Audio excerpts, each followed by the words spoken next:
Tanta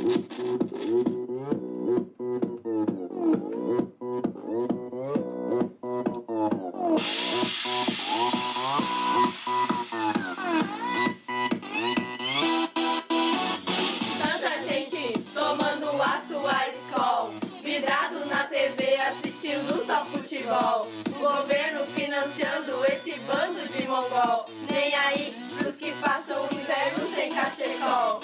Racismo todos cometem sem perceber, mas meu filho, respeito é sempre bom ter. Pense nisso, quem sabe um dia alcance a dignidade e talvez pare de se importar só com a realidade.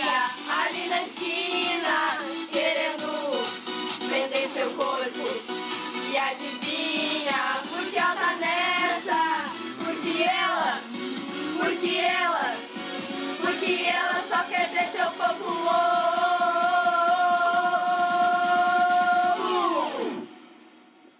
Pão com ovo.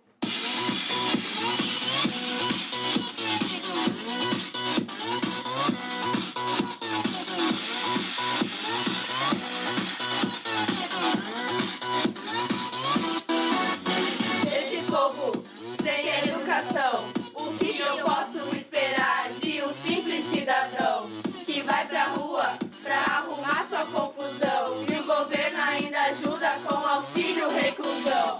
Tiros é que eu escuto todo lado e sou com medo de poder ser mutilado. Com essa sensação de estar sendo limitado, é o que me mantém afastado do desviado.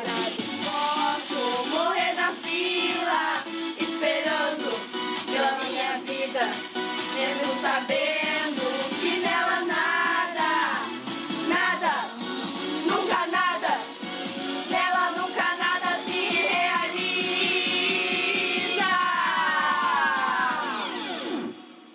Culpa do governo!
Ai, por favor, por favor.